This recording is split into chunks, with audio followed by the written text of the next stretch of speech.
Boa noite. Que Jesus nos ampare e nos ilumine.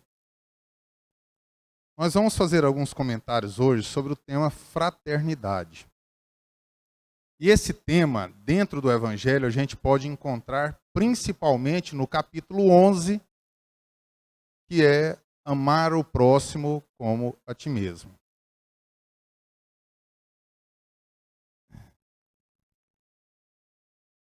Só um minutinho que parece que deu tilt aqui.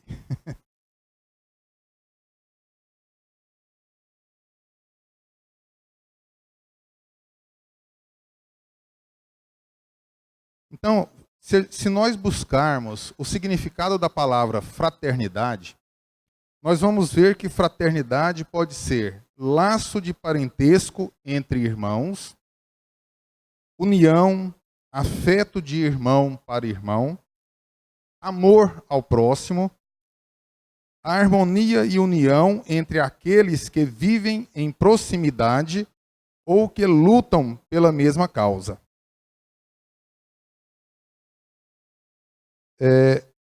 Então, a gente observa que fraternidade pode significar amor ao próximo. E o tema que nós ouvimos hoje da mensagem fala sobre fraternidade, não fala? Porque quando nós não temos algo a dizer de bom sobre alguém, o nosso dever deve ser o quê? Silenciar. Porque qualquer opinião que nós possamos emitir, nós podemos estar sendo levianos e antifraterno com aquele irmão. Porque aqui, no plano material, todos nós desempenhamos papéis. E os nossos papéis aqui são ora de pai e mãe, ora de filhos.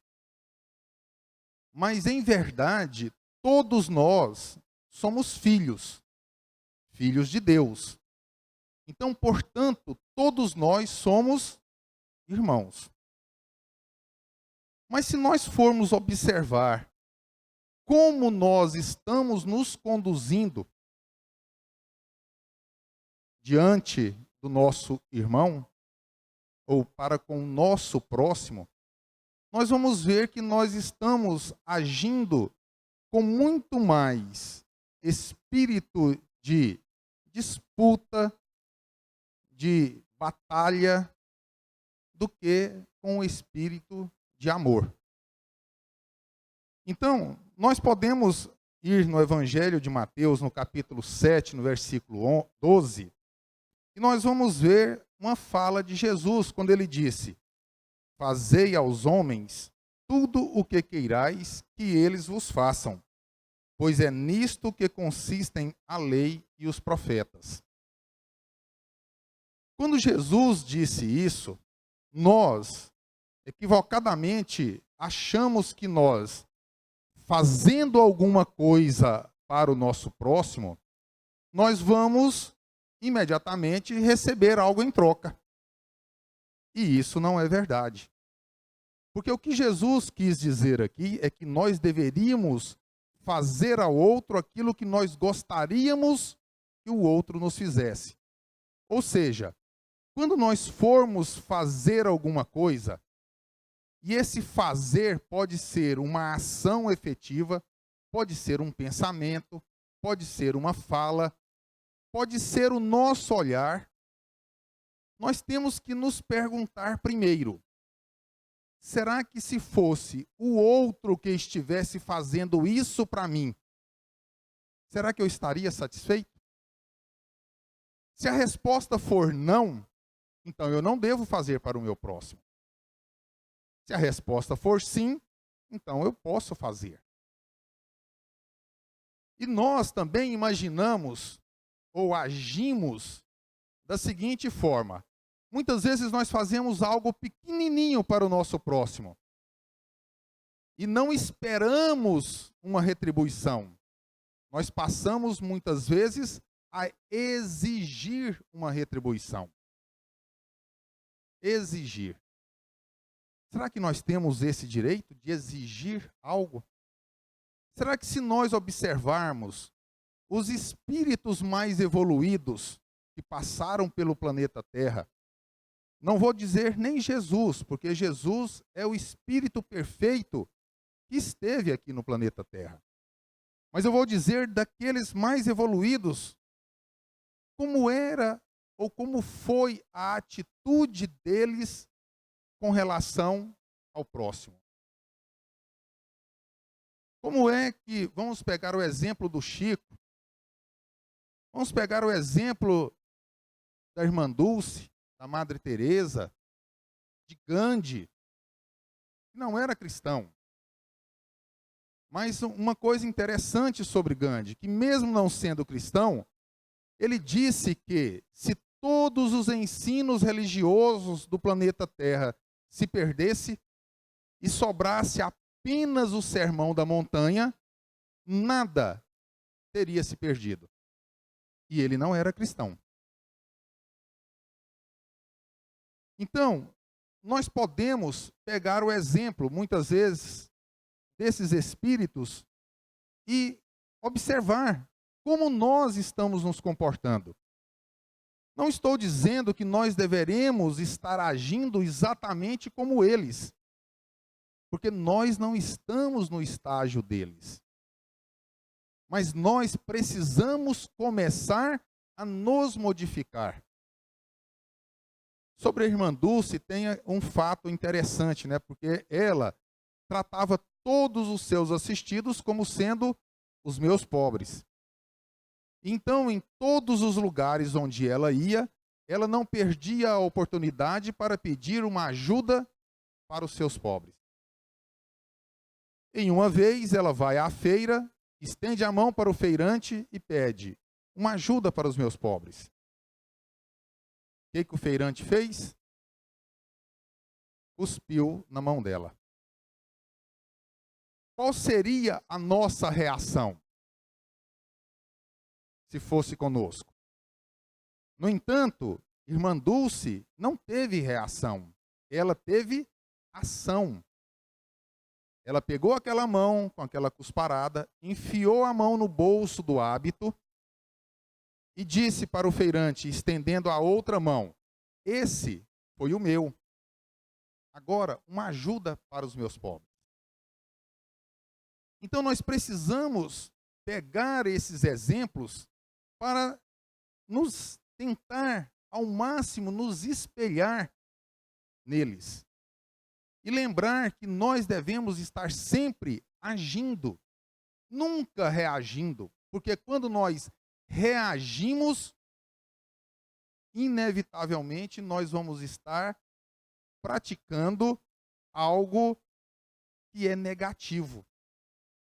Porque a reação, geralmente, num caso desse, seria representado como uma atitude de vingança.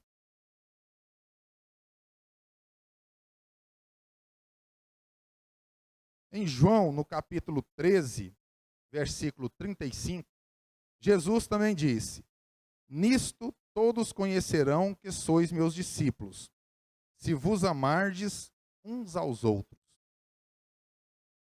Para ser discípulo de Jesus, quer dizer que a pessoa é um cristão. Será que nós somos cristãos, efetivamente?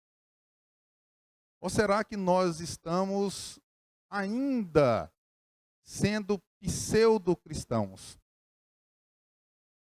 Porque para ser cristão, nós devemos buscar e nos esforçar ao máximo em seguir os ensinamentos de Jesus. Qual está sendo o nosso esforço em relação a essa questão? Nós não podemos imaginar que nós vamos fazer exatamente como Cristo disse, porque nós ainda não temos condições. Mas nós temos condições, sim, de fazer o máximo que nós pudermos. Esse nós podemos. Fazer igual ao Cristo ainda é impossível para nós. Ainda. Então nós precisamos buscar exercitar esse amor para com o nosso próximo, para com o nosso irmão. E o amor que Jesus quis dizer não é o amor como vulgarmente nós conhecemos. É um amor fraterno, que parte pelo respeito ao outro, como ele é, não querendo impor ao outro que ele seja como nós gostaríamos que ele fosse. Mas é o respeito de compreender que o próximo, assim como nós, é um espírito em marcha evolutiva e que está, assim como nós, tendo uma oportunidade de aprendizado, de se melhorar moralmente. Porque se ontem nós também cometíamos erros mais graves, hoje nós já estamos um pouco mais modificados. Mas nem por isso nós temos o direito de julgar o nosso próximo, que muitas vezes ainda se encontra com os mesmos erros que nós tínhamos no passado. Então, isso é o início do amor que Jesus disse que nós deveríamos ter uns com os outros. Em João ainda, no capítulo 3, versículo 18, na primeira carta, de João, ele escreveu assim: não amemos de palavra, nem de língua, mas por obras e em verdade. Então não adianta nós dizermos que amamos, se nós não demonstramos isso. Não adianta. E hoje, a sociedade impõe um ritmo de vida para nós que nós nos distanciamos cada vez mais uns dos outros. Como é que é feita a comunicação entre as pessoas hoje? É conversando? É através de quê? O WhatsApp. WhatsApp. Só através do WhatsApp. Tem muitos que usam outros meios, essas mídias, para se comunicar. Mas é uma comunicação muito fria. Não tem aquela questão do olho no olho. Não tem a questão de nós percebermos como está o nosso próximo. Porque atrás de um smartphone, de um tablet, de um computador, nós não temos como perceber como está o nosso próximo, se ele precisa de ajuda. E nós temos muito caso que aconteceu aqui em Rio Preto mesmo, de um garoto que postou várias mensagens, os colegas não deram atenção e ele acabou cometendo suicídio. Ele precisava de ajuda. Ele precisava de um diálogo, olho no olho. E nós, como nós estamos demonstrando o nosso amor ao próximo? Como nós estamos demonstrando a nossa fraternidade? Nós nos fechamos em grupos e achamos que estamos sendo fraternos. Mas essa fraternidade, ela vai se isolando nesses grupos. E não foi isso que Jesus quis dizer. Quando ele disse para nós nos amarmos, ele não colocou limite. Ele não colocou barreira. Seja de religião, seja de opção, seja sexual, política. Não colocou nada disso. Nós temos que buscar compreender o nosso próximo. E é assim que nós vamos começando a aprender a amar e a aprender a sermos fraternos uns com os outros. Porque quando eu digo que nós precisamos aceitar o outro como ele é, eu não estou dizendo também que nós temos que concordar com o que o outro faz. É diferente. Aceitar o outro é compreender que ele é uma individualidade, um espírito assim como eu, em marcha evolutiva. Mas se ele está cometendo erros, não sou obrigado a concordar. Agora, a respeitar ele como individualidade, sim. Mas a fraternidade, vamos dizer assim, ela nos impõe uma condição para que nós possamos exercê-la, que é a convivência. É isso que eu estou falando, da questão da comunicação. É fácil conviver? É muito difícil, não é? Porque quando nós falamos de viver, é muito fácil. Eu posso colocar uma mochila nas minhas costas e sair aí andando pelo mundo. Eu estou vivendo. Mas será que eu estou convivendo? Então, o conviver é que é muito difícil. Porque o conviver implica em nós aprendermos a respeitar o outro como ele é. Implica em não querer impor a nossa vontade para o próximo. Então, implica em nós sermos fraternos uns com os outros. E a convivência, segundo o Cortella, envolve a ética, que é o conjunto de valores e princípios que orientam a minha conduta em sociedade. E implica também na moral. E a moral é a prática desses valores da ética, tá? Na nossa ação cotidiana. Então nós precisamos aprender a ser mais éticos.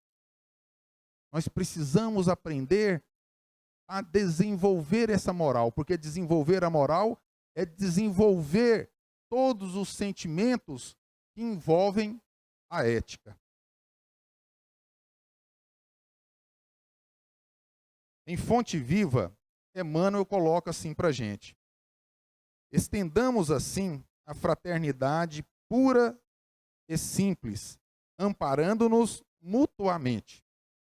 Fraternidade que trabalha e ajuda, compreende e perdoa, entre a humildade e o serviço que asseguram a vitória do bem. Atendamo-la onde estivermos, recordando a palavra do Senhor, que afirmou com clareza e segurança: nisso todos conhecerão que sois meus discípulos, se vos amardes uns aos outros. Nós não podemos exigir o amor do outro, mas nós podemos dar o nosso amor ao outro. Se nós olharmos na oração de São Francisco, a gente percebe lá claramente a questão da lei de causa e efeito. Quando ele fala, é dando que nós vamos receber. Acontece que nós temos muita pressa, que é aquela questão que eu disse também no início. Nós muitas vezes damos algo um pouquinho e queremos exigir ou muito de volta. Esperamos o reconhecimento, a retribuição por algo muito pequeno que nós fazemos. E Kardec coloca no item 4 do Evangelho, do capítulo 11, que amar o próximo como a si mesmo, fazer pelos outros o que queríamos que os outros nos fizessem, é a expressão mais completa da caridade, porque resume todos os deveres do homem para com o próximo. Então, muitas vezes nós pensamos na caridade simplesmente na forma material dela, que é quando nós doamos algo de material, uma roupa, um alimento, alguns trocados. Mas nós nos esquecemos da caridade moral, que nós devemos e precisamos desenvolvê-la com o nosso próximo. Não adianta a gente esperar do outro aquilo que o outro ainda não pode fazer. Mas se nós já podemos fazer, é nosso dever fazer. É nosso dever. Porque não adianta nós nos acharmos um pouco mais com esclarecimentos e não usar esse esclarecimento. Ficar guardando só para nós. Não adianta. Também no capítulo 11, Kardec coloca: quando as adotarem para a regra de conduta e para a base de suas instituições, os homens compreenderão a verdadeira caridade e farão que entre eles reinem a paz e a justiça. Não haverá ódios nem dissensões, mas tão somente união, concórdia e benevolência mútua. Então, nós precisamos, é aquilo, muitas vezes as coisas ficam repetitivas, a gente fala, nossa, mas fica muito maçante. Mas nós precisamos disso para que nós podemos fixar a ideia e podermos colocar essa ideia em prática. Porque se nós não fizermos isso, nós vamos passar por esta experiência material e quando chegarmos de volta ao plano espiritual, como é que nós estaremos? Porque todos nós vamos desencarnar, não vamos? Com certeza. A gente só espera que não seja hoje, né? Mas se for hoje, nós precisamos estar prontos. Precisamos estar prontos, porque nós também, e graças a Deus, não sabemos a hora da nossa partida. Então nós precisamos estar prontos todos os dias. Todos os dias. Então nós precisamos adotar como norma de nossa conduta esse respeito para com o próximo, esse tratamento fraterno, essa convivência harmoniosa, que é o que Jesus espera da gente. Porque muitas vezes nós pensamos em realizar obras grandiosas a favor da humanidade, mas nós nos esquecemos daqueles simples atos de gentileza que nós podemos ter com o nosso vizinho, com as pessoas que fazem parte do nosso círculo familiar e que estão dentro da nossa casa, com um colega de trabalho, na rua, no trânsito. Como é que nós nos comportamos no trânsito? Educados, não é? Muito educados. Quando alguém nos dá uma fechada, a gente fala, vai com Deus. Não é isso? Não é não? Se não é, nós estamos agindo de forma errada. Nós precisamos aprender a perdoar. Precisamos aprender. É fácil também? Não. Mas quando nós adotamos isso como hábito em nossa existência, tudo vai ficando mais fácil. Tudo vai ficando mais fácil. Porque aquilo que nós fazemos com habitualidade, fica fácil. Todo mundo dirige aqui? Quem dirige, é fácil pegar o carro e sair andando? Moleza, não é? Por quê? Porque para quem dirige habitualmente, isso é um ato natural.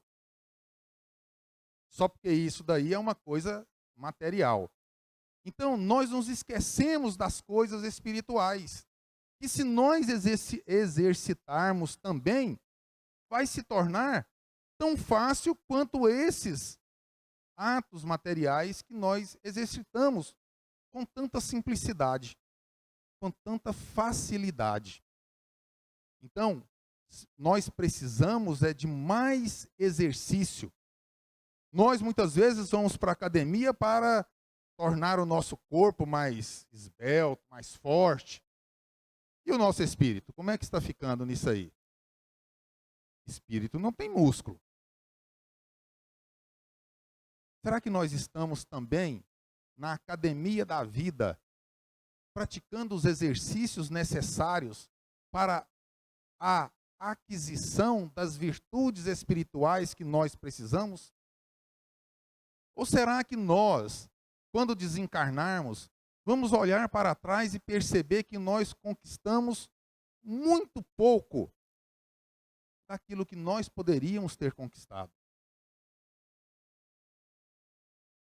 Os bens materiais nós não levamos.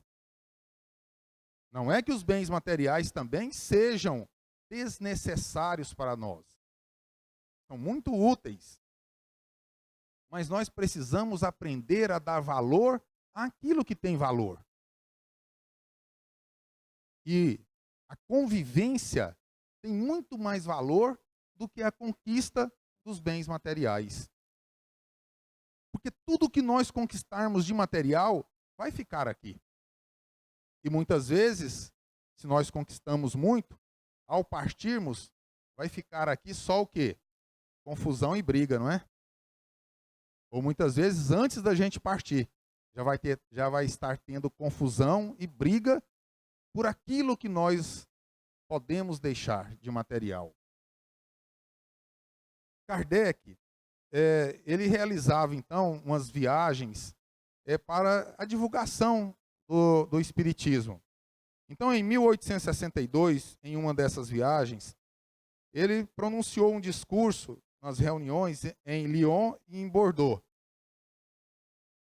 quando ele disse assim: o homem chegou a um período em que as ciências, as artes, a indústria atingiram um limite até hoje desconhecido. Isso ele disse em 1862. Se os gozos que dela tira satisfazem a vida material, deixam um vazio na alma. O homem aspira a algo melhor. Sonha com melhores instituições. Quer a vida, a felicidade, a igualdade, a justiça para todos. Mas como atingir tudo isso com os vícios da sociedade e, sobretudo, com o egoísmo? Isso ele disse em 1862. Se fosse hoje, será o que ele diria? Pior ainda, não é? Porque hoje nós estamos piores com relação a isso daqui. Porque tanto a ciência, as artes, a indústria estão muito mais desenvolvidas do que em 1862. Hoje nós não queremos um celular simples. Nós queremos um celular que seja um smartphone, que tenha uma tela grande, que tenha uma resolução perfeita, que tire fotos, tanto para quem, vamos dizer assim, para trás como para frente. Não é isso? Nós queremos todos os aplicativos possíveis para comunicação. Mas nós nos esquecemos de dar um bom dia, uma boa tarde, uma boa noite para aquelas pessoas que cruzam no nosso caminho durante o decorrer dessas 24 horas que a gente chama de dia. Mas tudo isso dá um prazer, mas é um prazer vazio. Porque é um prazer para o corpo. Nós estamos tornando a nossa mente viciada. Tem gente que, se não olhar o telefone de 10 em 10 segundos para ver se chegou alguma mensagem, fica doente. Tem outras pessoas que, se ficar um dia inteiro sem o smartphone, tem crise de abstinência, como se fosse uma droga. Então, assim está a nossa sociedade hoje. Mas a nossa convivência está um tanto quanto deteriorada. Bezerra de Menezes, no livro Compromissos Iluminativos, a psicografia de Divaldo, ele disse assim: manter a fraternidade em nossos grupos espíritas é dever impostergável, que nos cabe a todos nós. Ante a fraternidade, resolvem-se as mais difíceis situações, propiciando-se realizações legítimas. Mediante a fraternidade, o sangue do entusiasmo reestimula os corações combalidos, equilibrando-os na luta áspera de crescimento para Deus. Por que ele disse aqui manter a fraternidade em nossos grupos espíritas? Quer dizer que dentro dos grupos espíritas não há fraternidade? Infelizmente, a gente percebe que não. Nós, ainda com a nossa vaidade, o nosso orgulho, o nosso egoísmo, a gente percebe ainda, é claro que não são todas, a gente tem que fazer as exceções, mas a gente percebe em muitos grupos, pessoas formando outros grupos para abrirem uma nova instituição, porque entraram em desavença com outros irmãos daquela instituição. E onde nós precisaríamos ter mais a fraternidade, a gente percebe que não está tão assim também. Precisa de mais exercício. Nós precisamos buscar, vamos dizer assim, anular essa nossa vaidade por cargos. Nós precisamos buscar, colocar, vestir o espírito de corpo para auxiliar naquilo que for necessário, sem se preocupar com a evidência que possa estar dando aquilo que nós estamos fazendo. Porque a evidência não é para as pessoas. Essa evidência daquilo que nós estamos fazendo é para a nossa própria consciência. De nós estarmos com a nossa consciência tranquila de que o nosso dever foi cumprido.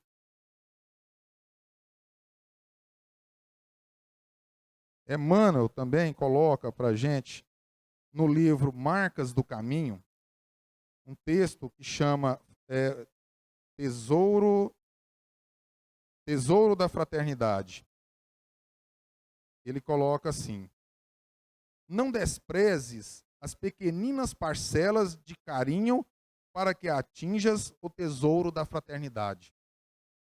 Uma palavra confortadora, o gesto de compreensão e ternura, a frase de incentivo, o presente de um livro, a lembrança de uma flor, 5 minutos de palestra edificante, o sorriso de estímulo, a gota de remédio, a informação prestada alegremente, o pão repartido, a visita espontânea, uma carta de entendimento e amizade, o abraço de irmão, o singelo serviço em viagem, um ligeiro sinal de cooperação. Não é com o ouro fácil que descobrirás os mananciais ignorados e profundos da alma. Não é com a autoridade do mundo que conquistarás a devoção real de um amigo. Não é com a inteligência poderosa que colherás as flores ocultas da confiança.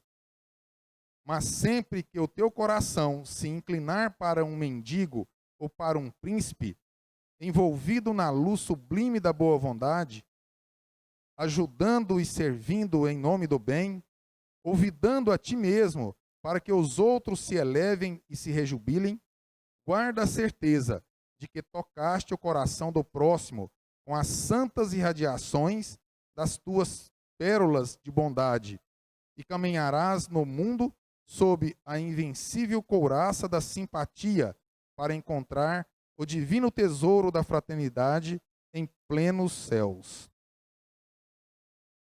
Então nós muitas vezes deixamos de fazer as coisas porque nós imaginamos que é muito pouco. Mas pode ser muito pouco para nós. Para aquele que recebe muitas vezes é tudo o que ele precisava.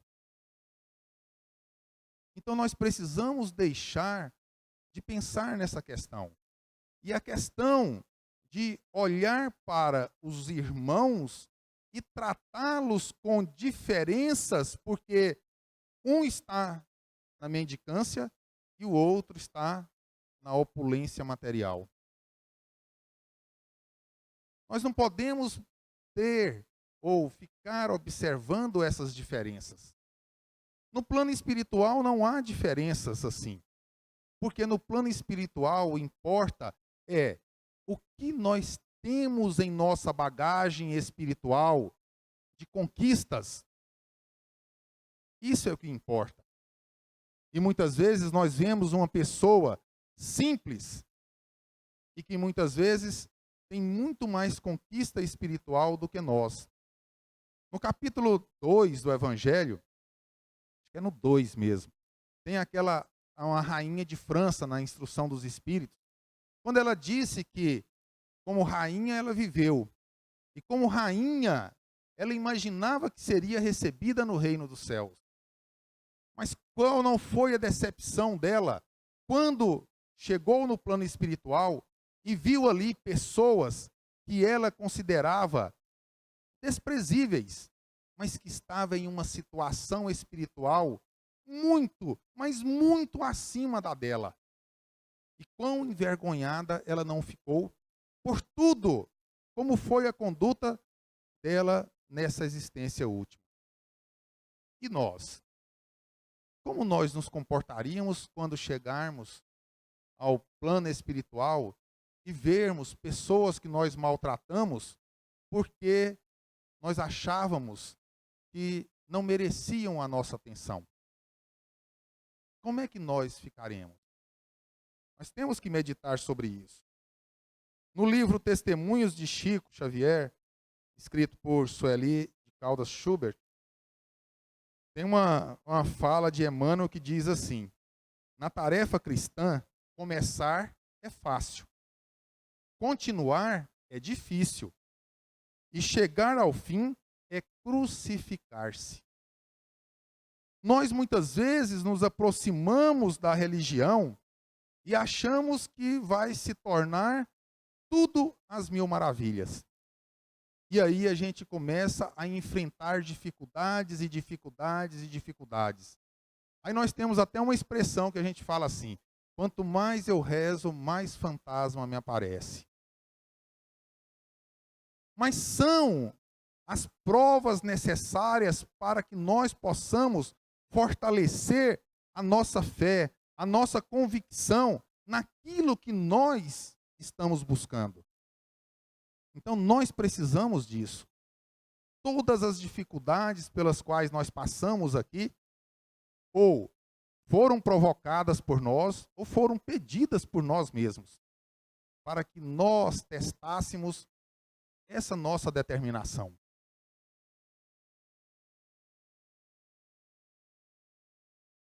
O Espírito de Verdade no Evangelho coloca assim: ditosos os que hajam dito a seus irmãos, trabalhemos juntos e unamos os nossos esforços, a fim de que o Senhor, ao chegar, encontre acabada a obra.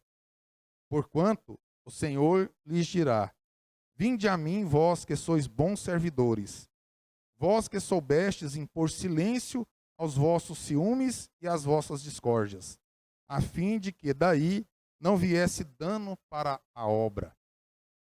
Nós imaginamos que vamos dizer assim, a obra de construção de uma humanidade melhor passa ou é nossa muitas vezes, quando nós muitas vezes ocupamos cargos de evidência. Mas nós nos esquecemos que toda a obra de construção, ela é, primeiro, aqui de Jesus, porque é o governador do planeta terrestre. E acima de tudo, de Deus. Acima de tudo, de Deus. Fenelon foi um espírito que também transmitiu algumas mensagens para a codificação. Ele disse assim: amai-vos e vereis a terra em breve transformada num paraíso, onde a alma dos justos virão repousar. Então, nós não temos condições de imaginar um planeta Terra melhor se nós não nos tornamos melhores. Porque a transformação não é do exterior para o interior. toda transformação é do interior para o exterior. E esse é o nosso dever. E no livro Seara do Bem, Joana de Ângeles coloca assim: ante a incoerência de atitude e a debandada do dever a que se entregam muitos discípulos modernos do Evangelho, permanece tu, doando-te e confiando. Fazendo-se necessários maiores sacrifícios, doa-te mais e mais confia. De modo que, num certo amanhecer da tua vida, possas encontrar o Mestre que te dirá: de onde vens, meu filho? E possas responder em júbilo: do mundo, Senhor, onde dei a vida com os teus discípulos por amor a ti. Então, nós precisamos amar. Porque o amor é o sentimento por excelência que nós precisamos conquistar. E essa é uma conquista espiritual. Não importa o quanto nós temos de material. Importa o quanto nós trabalhamos e lutamos para conseguir esse sentimento. E sem convivermos ou buscarmos uma convivência fraterna uns com os outros, nós vamos demorar muito ainda para conseguir conquistar esse sentimento. Então, que Jesus possa nos abençoar, nos iluminar, nos dar entendimento, para que a gente possa buscar no nosso dia a dia viver os seus ensinamentos sempre dentro das nossas possibilidades. Nós não podemos querer avançar esse limite, porque se nós assim fizermos, nós vamos nos frustrar, porque vamos perceber que nós não demos conta.